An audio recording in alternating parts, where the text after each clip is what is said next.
Assalomu alaykum. Ne oldu ketdi bu yoqda? Aytib bermaysizlar, ne oldu hozir? Ne bu? Yo'q. Ha, so'rashlarni so'ranglar.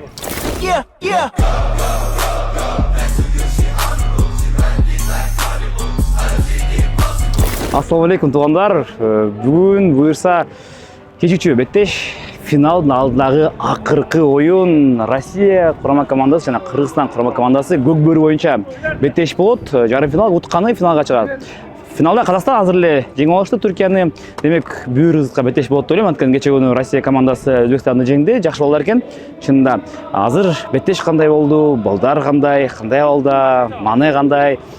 Şu dayardık turалы негізі чарғыс қалады. Шындықтан біз менен болыңыздар, лайк, комментарий басқылан. Бізге бұл өте мәнілі, бұл спорт қабдылы кеттік. Сен жоқ бұл өтіп қалды. Күнде жақсылар, қашы келдіңдер. Батадан берді ғой. Орысша жақсы сөйледі, аяғында омейін деп қойдық та. Кто келатқан болельщиктер қаншада? Сергей, как вы? Как настроение, как игры проходят для вас? Игры для нас вообще проходят супер, настроение боевое. Наша задача, самое главное, это игра, показать красивую игру, ну и, соответственно, свои силы попробовать, потому что для России, для единой команды, это уровень сейчас. Мы вышли единой командой на такие крупные игры, мощные игры, подготовились, и шансы у нас огромные. И для наших ребят это прям подъем духа поиграть с мощными командами. Вот сегодня играли со сборной Казахстана, Кокпар. Сейчас в нашу любимую игру будем играть, Кокбуру. Потому что Кокбуру мы любим, мы ее только продвигаем, потому что есть ряд моментов, чем она интереснее, зрелищнее, мощнее. Вот сейчас для наших ребят как раз со сборной Кыргызстана поиграть. Настоящая игра будет подъем духа, и ребята прям очень счастливы и рады. И мы счастливы тоже. Вот для нашей аудитории, да, Сергей это человек, который продвигает Гокбуру, вообще вот эту нашу культуру, вот именно Гокбуру, игры в России, прикиньте себе, да. Я знаю, что уже огромные деньги вложили в этот вид спорта. Да, есть такое чуть. Сколько примерно это вышло? И если на круг брать, не на эти игры, но больше 5 миллионов уже рублей вложили. Это лично наши средства. Вот с Мидером мой близкий брат, родной брат, партнер. Вот, мы своих денег где-то примерно так вложили в развитие, потому что знаем, что за этим будущее. Вот, не в деньгах дело, а именно в популяризации именно этой игры. Почему именно эту игру нужно популяризировать? Потому что она интересная, это, скажем так, конный хоккей, это игра настоящих мужчин, это игра силовая.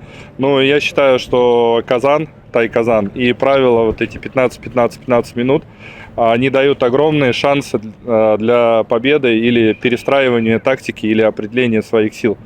Потому что Казан – это своеобразные ворота. Вот. Не всегда, когда ты лак поднял, потянул его там к воротам, есть шанс, что ты его сразу скинешь, потому что там еще надо постараться. Вот, собственно говоря, поэтому. Спасибо вам большое. Потому что в Кыргызстане у нас не так много, возможно, есть люди, которые любят и вообще знают про Гокбуру, чем вы. Да, ну, стараемся. Спасибо, удачи. От души. Рамизбеке, негізілі ушул ойындар туралы алдыда ушул мынакей жарым финал турат, ушул туралы айтып бербейсиздерби? Балдардын абалы, негизи оюн кандай болот бияк? Жалпы бул жака келгенден баштап, ошол тарыхынан баштасаңыз. Ассаламу алейкум, урматтуу мекендештер. Мына өзүңүздөргө белгилүү болгондой, биз ушул бүгүнкү күнгө чейин 4 ай даярдык көрдүк. Ысык көл жергесинде 10-майдан баштап, мына эртең боло турган оюнга канча айдан бери ушу даярдык көрдүк. Кудай буйруса, биздин балдарыбыз да, аттарыбыздын дагы акыбалдары абдан жакшы. Biz oyunga 100% daярбыз. Кандай кабыл алышты, кандай тосуп алышты, кандай кемчиликтер? Эми тосуп алган жагы абдан жакшы шарттар болду. Балдарга жакшы мейманкана даярдашты, аттарга сарайлар даярдалышты. Биз эч кандай ошо уюштуруу жагына эч кандай эме мындай претензия жок. Эми ар бир чоң иш чара болгондон кийин ал жакта жакшы жагы да бар, кичине анча мынча кемчиликтер да бар дегендей. Бирок мындай чоң мамлекеттик деңгээлде, эл аралык деңгээлде иш-чара өткөндө анын баары эч нерсе эмес. Азыр ойнор өттү, казактар да ойношту, биз да ойнодук. Анан казактардын оюнун көрүп, биз күтүлгөндөй эле экенби, абалдары же башкачараак экенби, күчтүүрөөк экенби, же аттары кандай экен негизи? Эми мындай да азыр эки мындай айтканда күчтүү соперниктер беттеше элек да. Ошон үчүн биз азыр сыртынан байкап турабыз. Казак тарапта мыкты оюндар көрсөтүп атат. Биз дагы кем калган жокпуз. Эми эң жакшысы эртең билинет да. Кимиси күчтүү, кимиси жакшы ойноп атат. Бирок эң негизгиси мен сиздерге айтып кетейин. Ушул жака биздин келгенибиз. Биз өзүбүздөн башка эки Кыргызстан курама командасынын көкбөрү, көкпарынан башка дагы 4 мамлекетке аттарды алып келдик. Россияга, Америкага, Туркияга, Өзбекстан мамлекеттерине. Мунун баарын алып келгенибиздин максаты биз ушул көкбөрүбүздү, өзүбүздүн улуттук оюнубузду дүйнөгө даңазалайлык деген максат менен. Ошол биздин ойлогон ой максаттарыбыздын баары ишке ашты десем жаңылбайм. Анткени өзүңүздөр көрдүңүздөр, көчөгөнү Америка менен Туркия кандай оюн болду. Көчмөндөр оюнунун тарыхында биринчи жолу булит болду.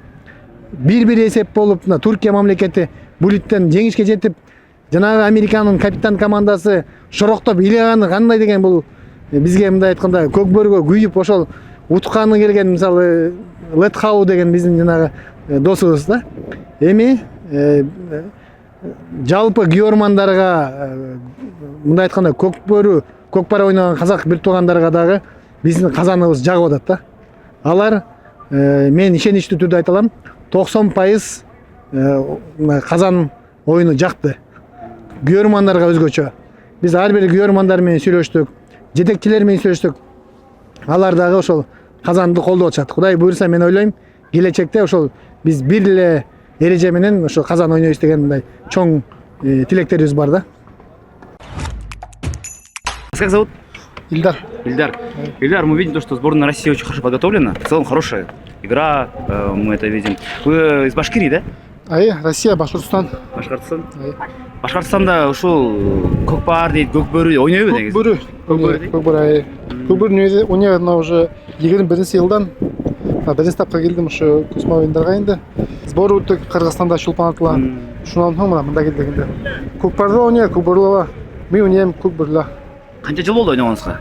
21-жылдан ойнойт. 21-ден ойнойт. Ушул мына эле Өзбекстан командаган Big Hour оюнда жеңдик. 3-2. Ушуга мына азыр ойнойт Кыргызстандан. Ол выход за финалында. Башкортостанда башкырда негизи ойношобу ушул оюнду? Ойнойт, көкбөрү ойнойт. Биздин көкбөрү түгүл, ылак деп атат. Ылак тартат.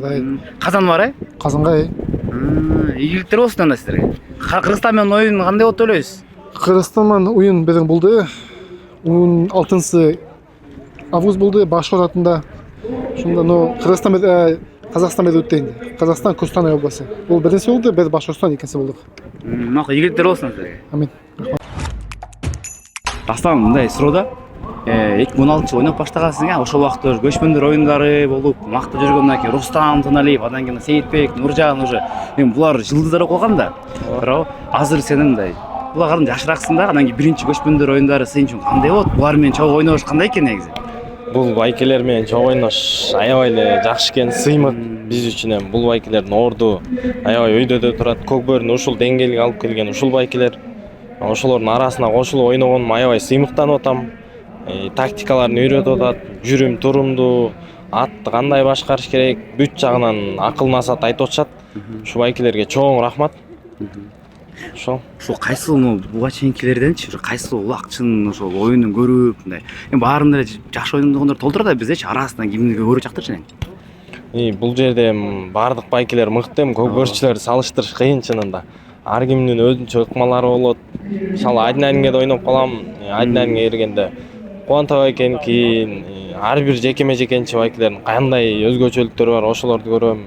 Чабуулда деле ошондой. Манас байкенин, Рустам байкенин, эңгенде Аскат байкелердин ушундай кылып көрчүбүз. Нуржан байке, Сейитбек байкелер. Эми айтып бүтпөйсүң, баары күчтүү чынында. Баары эле мыкты. Баары мыкты, баарыныкын көрүп ошол ушундай деңгээлге келип атабыз. Ошол байкелер менен ойноп атабыз. сыймыктанып атам чынында. Айылдагылар жазуучу, эмне жазып атат азыр? Сыймыктануу менен үйдөгүлөр деп. Ой, Кудайым буйрса, жазчу күн эртең. Эртең бүгүн Кудайдын буйругу менен Россия командасын утсак, эртең Казакстан командасы менен финал ойнойбуз. Ошондо ишеничти ошондо акташ керек эми буйрса. Ошо. Ошо улуу байкелер, тажрыйбасы көбүрөөктөр кантип айтып берчү сен казактар мындай ыкман болгонсо тигинче мынча деп, ушул аягына байла деп. Ооба, тренер Жоки байке качантан бери ойноп жүргөн тажрыйбалуу байке. Ал өзүнүн оюнун айтып атат. Команда капитаны Рустам байке мындай кыл, тигиндей кыл деп ал өз оюнун айтып атат. Буйрса ошонун баарын топтоп туруп эртең ойнойбуз. Кудайым буйрса. Сен күтөбүз анда. Давай жеңилдесин. Всё, давай, Дастан. Дастан.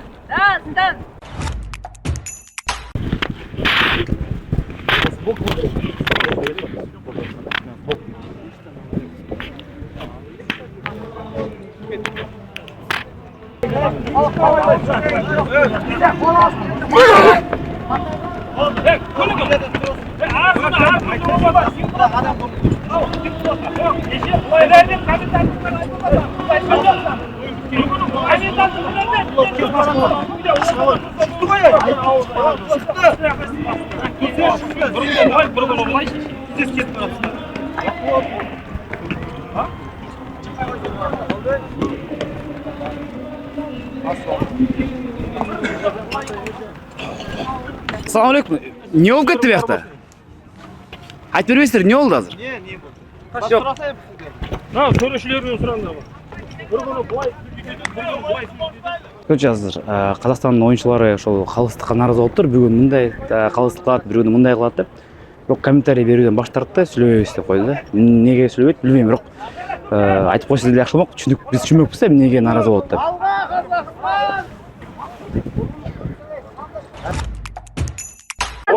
Нуржан Месбекұлы, 11-ші нөмірде Исаак Бекболатұлы, 12-ші нөмірде Нуридин Мұратбекұлы, команда жетекші Назаров. Ана сага. Ай, кетти мынакей. 1-0. Тугандар 1-0. 1,5 мүнөт өттү. Биринчи салынды Майрамбек Рыспеков.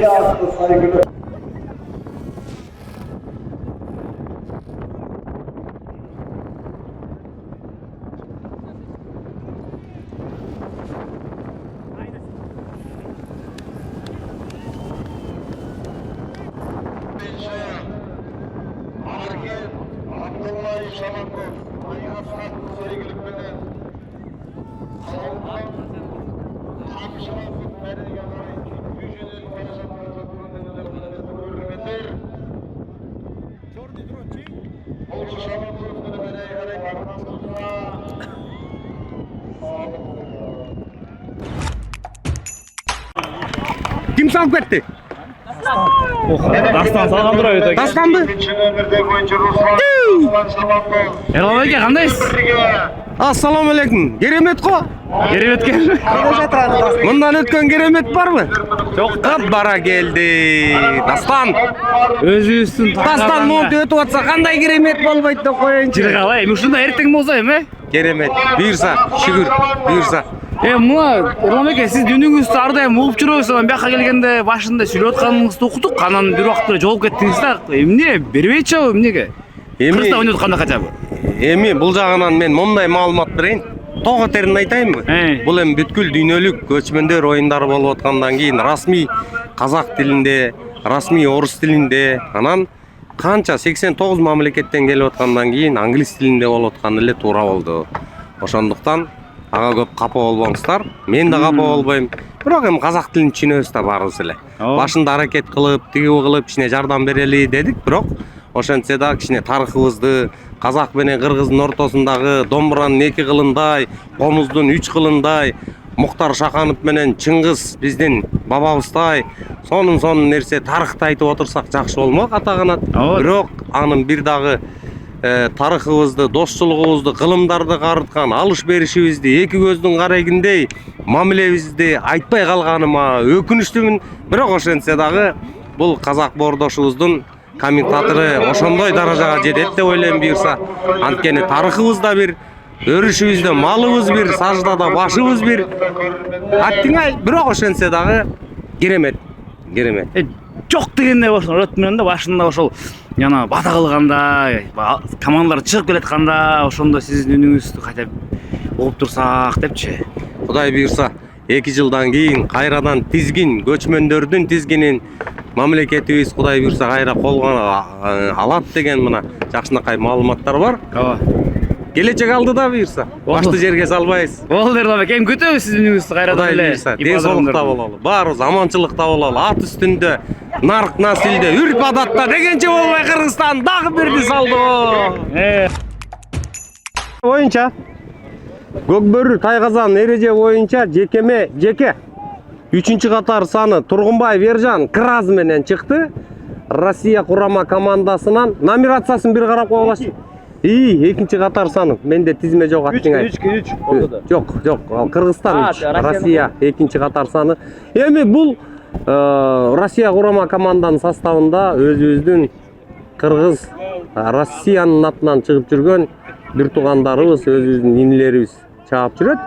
Ийгилик каалайлы. Булар дагы мына финалга жолдомо ала турган жолдо бекер басып келген жок. Булар дагы мыкты дайындыкта келди.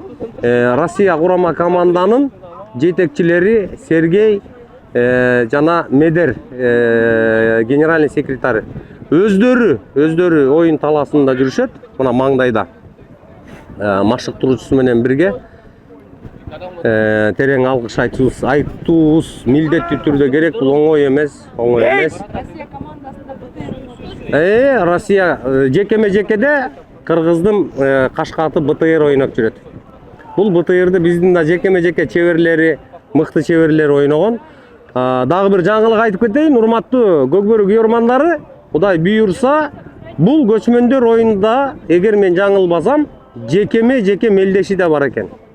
Кудай буйрса, мынабу ойнолуп аткан Көкпарда, Көкбөрүдө ойноп аткан жекеме-жеке аттардын дагы мелдеши бар экен. Муну мен жаңылбасам эртең дедиби? Оюндун алдында ошондо жеги. Билбейт экенмин ошону. Ошону так маалымат эчтеке ала албайтам. Бирок эмиш ошондой мен уктум. Ал дагы жакшы. Мына Кыргызстан жекеме-жеке чемпионатын өткөзгөнбүз. Андан кийин экинчи жолку өттү, жаңылбасам.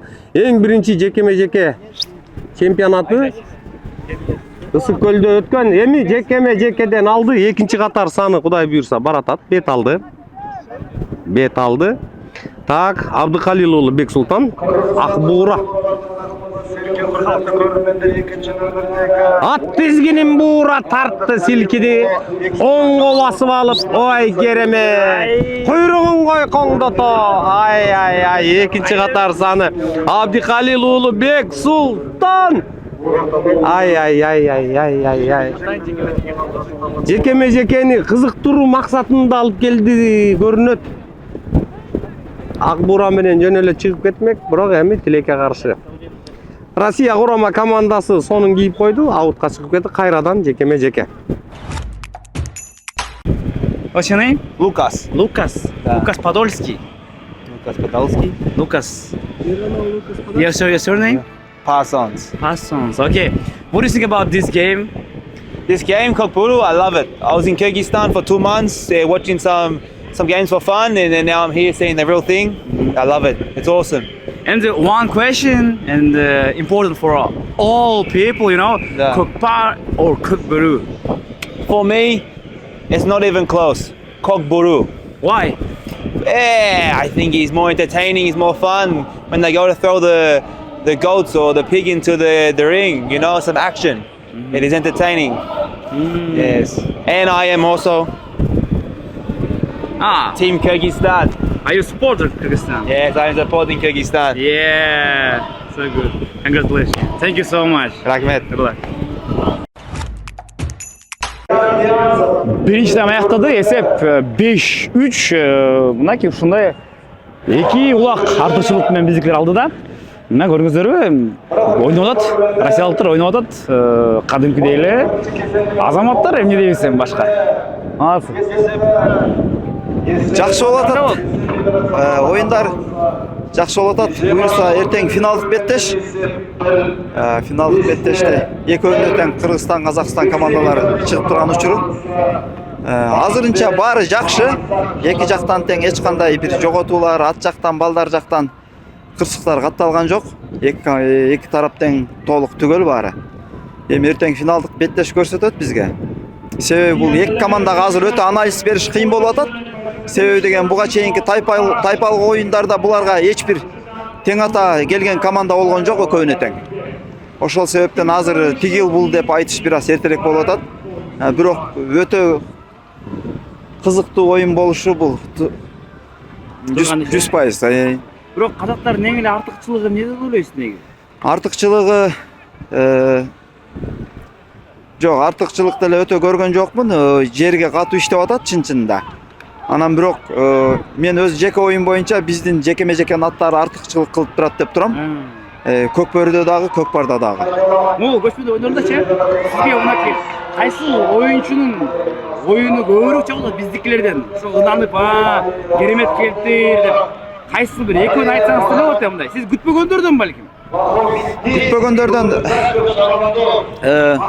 эми алар күткөн оюнчулар негизи, бирок курамга өзү жакшы салымын кошуп аткан ушул Көкбөрүдөн Дастан менен Бексултан болуп атат деп ойлоп атам. Анын ичинде Нурдин менен Исхак дагы бар. Мурунку курамдан эми дээрлик 50% жаңы балдар го. Бирок ага карабай көрсөтүп атат азыр өзүнүн деңгээлин. Бирок эртең финалдык беттеште көрөбүз ошолорду дагычы. Рахмат. Биздин убакчылар чатак эле болуп атат жактачы. Улакты топтой эле бири-бирине берип, азыр мынакей бияктан Нурдин Нуржанга берди, Нуржан Аргенге берди, анан Бексултан алды, баары эле ушундай эле бири-бирине берип атат. 6 салым кылды, бирок мындай шашпай ойноп атат да. Ооба, анткени эртеңки күнгө биздин балдарга энергия, күч керек. Hey guys, where are you from? Hi, my name is Zhong Xiao. My name is Mo. I'm from Singapore. My name is Gina. I'm also from Singapore. Okay. What do you think about this game? This game is between Russia and Kyrgyzstan, and I think Kyrgyzstan is just winning so hard right now. The score is 6-3 right now. Yeah, and I don't think Kyrgyzstan is ever going to lose this kind of match at all. Yeah. Do you like this game? Oh yeah, we love it. There's so much strategy, there's so much passion and like energy to it. I think it's great. And look, they got the score right now. And Kyrgyzstan just scored.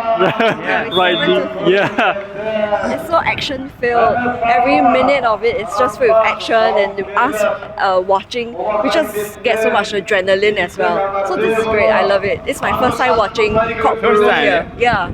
And do you like this? I like it. It's so action filled. I think this is better than soccer. Sorry. Did you go to Kyrgyzstan? Yeah, I've been to Kyrgyzstan before. Yeah. It's World Nomad Games. Yeah, the third one. Yeah. Okay. Yeah. Did you like Kyrgyzstan? Oh yeah, actually I like it quite a lot. I like the mountains of Kyrgyzstan, the valleys. When the World Nomad Games was held in Kyrgyzstan, this sense of nature to it, and really it's like a nomadic camp. So everything felt very natural. Everything was in its element, and there's a lot of good vibes and energy to it when it was. I really enjoyed it. And what do you think about this World Nomad Games culture, and nomads culture? I just think it's so rich and so vibrant that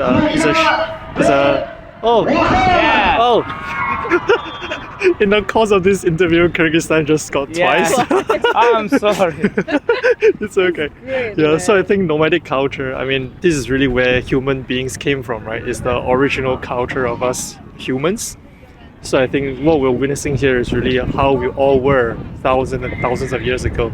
It brings us all back to our roots before we lived in cities, before we lived in villages. So really I'm very appreciative of the Central Asian countries hosting this kind of events, this kind of festivals.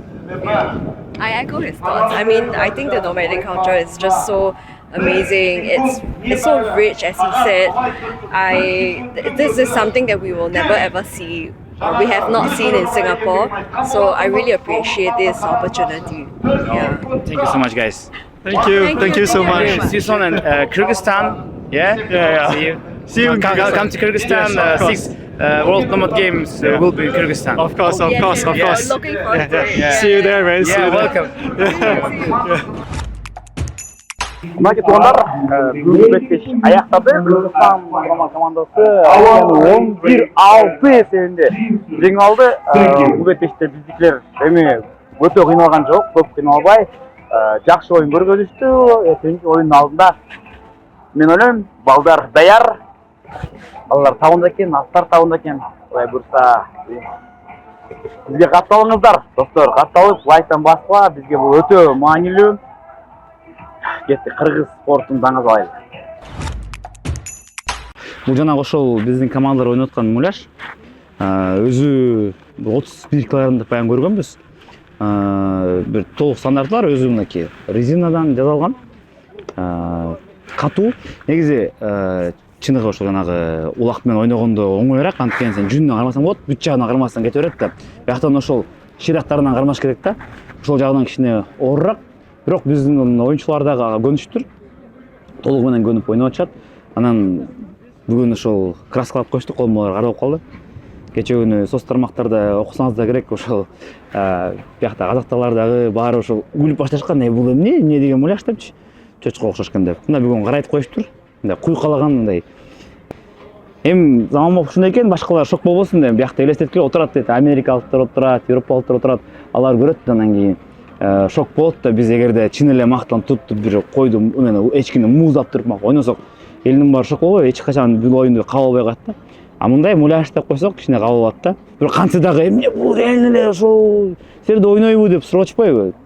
Чыныгы труп менен ойнойт. Ну, 31 килограмм, кандай. Снимите меня. Жесть! Пришлось ждать, не знаешь, за техникой следить или выжить.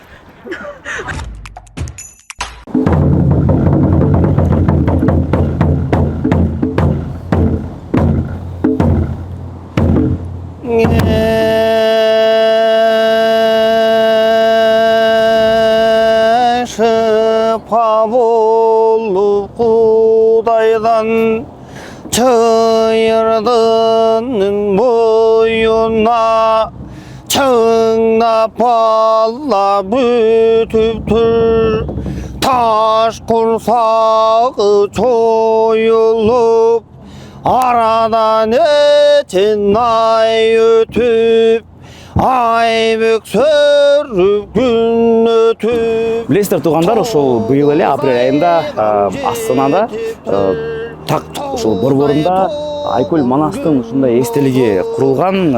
Азыр ошо биздин делегация, ошол Кыргызстандан келген дүйөрмандар, акындар, манасчылар келип, ошол жака келип манас айтып, элчи менен да жолугуп турган кезибиз. Биз дагы ошол кошулуп алдык. Эми анткени Айкөл Манас өзүбүздүн ошол борбор аянтта отурат. Эми ушул Астанада турган аянт кандай экен, эстелик кандай экен деп көрдүк. Сонун чынында биздин ошо манасчылар кадимкидей дух берди. Кеген деген десиге жерде жыгылып эле кетти торо.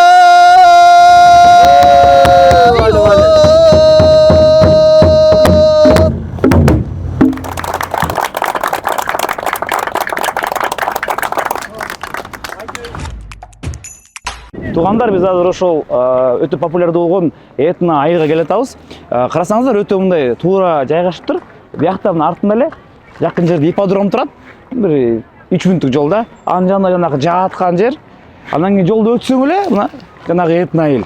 Демек, мында өтө компакттуу кылыныптыр. Элдер көп базып, ар бери жүрбөсүн деп. Бирок жанагы ареналар, жанагы күрөш, мас ресеп өткөн жерлер алысыраак экен, бирок мына этно айыл, анан кийин ошо ат үстүндөгү спорт түрлөрү өтө жакын болот экен. Ошону чакты мага. Толугу менен ошо кичинекей балдарга арналыптыр. Bunun içinde Kasnar. Bunun içinde жанагы балдар, кичинекей балдар төт тартып очат. Акварель менен, эми кызык эле эмес, негичи. Анан биякта болмос кызык экен да. Кичинекей кадимкидей боз үйлөр. İçine кирсең. Кичинекей балдарга кылынган боз үй экен да. Қарайсың. Саламатсыз ба? Вообще? Бек, мен көрбейлі. Нормально, язык. Ярмаркада? Азыр ошол түрк туугандар бияка келип, өздөрүнүн ошол сүрөт жазганын искусствосын көрсөтөт экен. Өзгөчө биринчи ошо сууга тартылат экен. Анан кийин ошол сууга тартылгандан кийин кагаз үстүнө дагы ал чыгат экен да. Мындай өзгөчө көрүнүш экен. Bir hafta boyu nefislerinin ayıklı, değişişe bölümden ayıksın tamamlamışlar. Yenişe atımlarda. Dönde şakay. Ulan ortmazlar yapması orada. Çok şöyle şakay. Бул түрктөр да булар.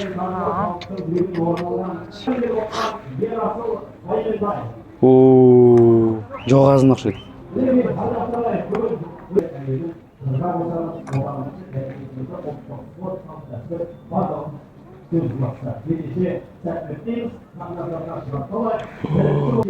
Калачы кадимкидей эле.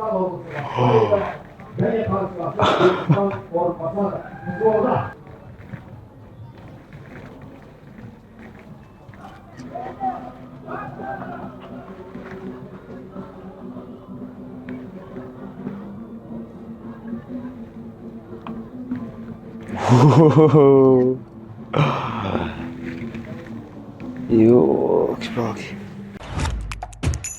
Негизи айтыш казак менен кыргызга таандык, ошондуктан эле карасаңыздар бүт жакты көрдүк. Эң көп эл көргөн жер ошо айтыш болуп атат. Азыр Атырауунун акыны экен, андан кийин ошо Актөбөнүн акыны айтышып атат. Көбүнчө ошол көчмөндөр оюндары тууралуу айтышып атат да. Сонун баарын түшүнөсүң, ошо аспаптагы түшүнүктүү, сөз да түшүнүктүү. Негизи кыргыз менен казакта ушул акындар эмнеге пайда болгон, эмнеге популярдуу болгон? Анткени кыргыз менен казак чынында духунда, можеринде ошол эркиндикти талап кылган бир жөндөм бар болчу да. Ар дайым ушундай чоң тойлордо астында бай турабы, кан турабы акын чыгат, чындыкты айтат. Демек ошол жанагы бар го, баш кесмек бар, тил кесмек жок деген ушул акындыктан чыкканда көрдүңүздөр. Ошондуктан ушул акындарга эркиндикти бериш керек да. Аларга комуз берсең, домбура берсең, сөз берсең, микрофон берсең азыр чындыкты мондай бетке эле мондай каккылайт да. Ошонус менен булар уникалдуу бир биздин ошол коомдун бөлүгү.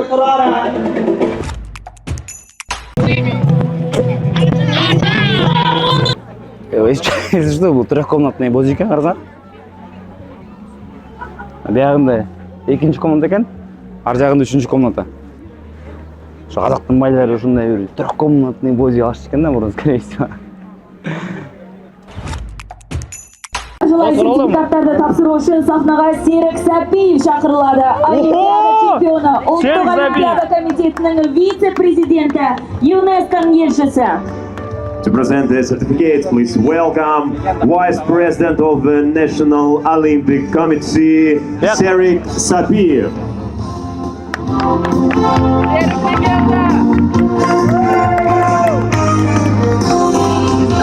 Тогуз коргоо боюнча ошо мелдешин азыр жыйынтыгы болуп, биздин кыргыз спортчубуз Казакстан Республикасынын мемлекеттик гимни. Легендардуу боксчу Серик Сапиев Олимпиада чемпиону.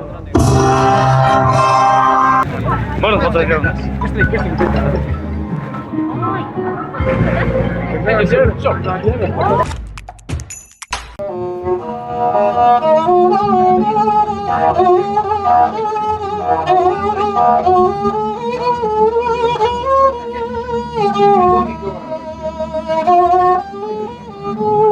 Bunun жасың ұзақ бол, өмірде шүбірлі болып, бақытты бол, бағың ашылсын. Ошентип биз казактын дагы тоюн элип калып турубуз, сыяктуу ошо сырга сал дейт экен. Сырга салып сөйкө салуу да. Кыз от экен. Кыскасы айтканда. Биздикин эле.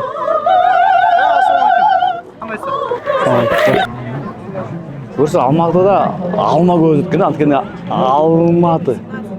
Ошо Алматы каласы экен, жанагы Алматы облус болчу экен. Бирок папасы адам да көп.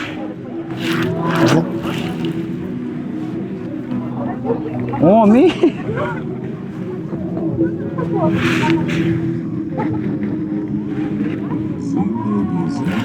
завораживают своей неповторимой, величественной красотой.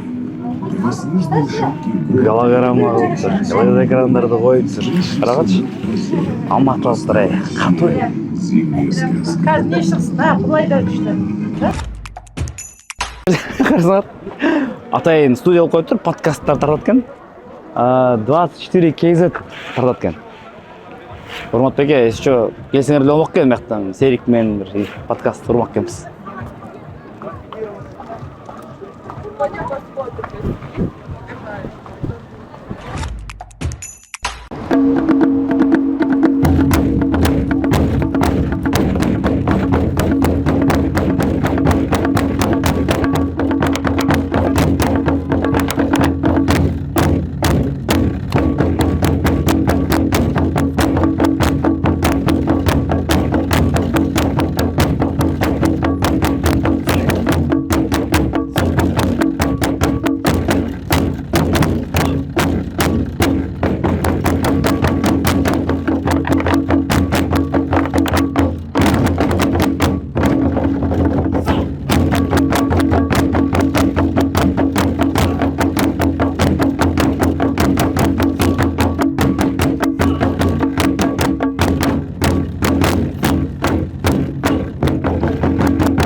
Достор, мындай да, иши бүттү да баары титр кетти, аягында бир нерсе. Биздин мынакей казакстандык журналист кыз кечеден бери сөз атабыз, айтып атат да, көк бөрү слишком опасно, лошадки бьются, люди бьются головой деп атат. Анан кийин мына көрсөтүп атабыз, мынакей көрүңөр. Резина, это резина. Больно все равно? Не, ну больно все равно. В любом виде спорта же больно. В боксе бьют больно, в ММА бьют больно.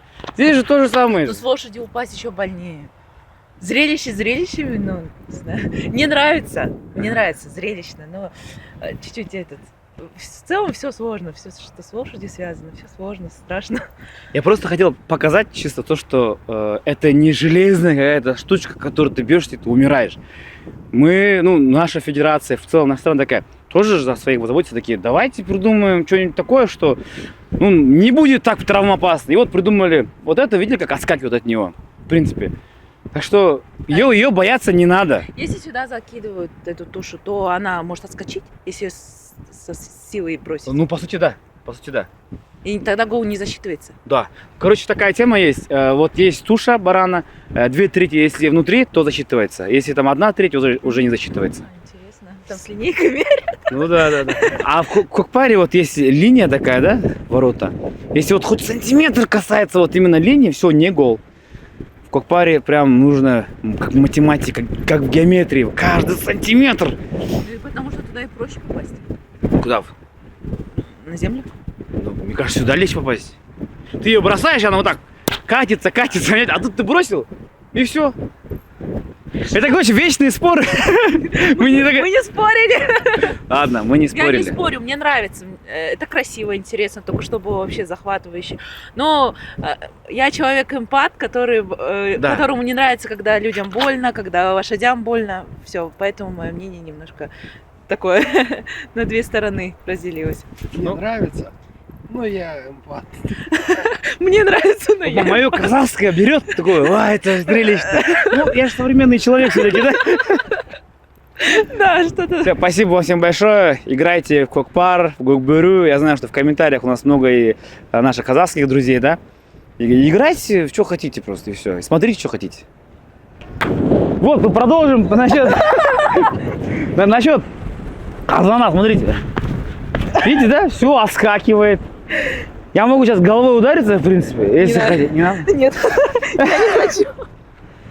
Я эмпат. Көрдіңіздер, жақсы эле, жумшак эле, ойноса болот. Саясат кылып алек ол бұдан.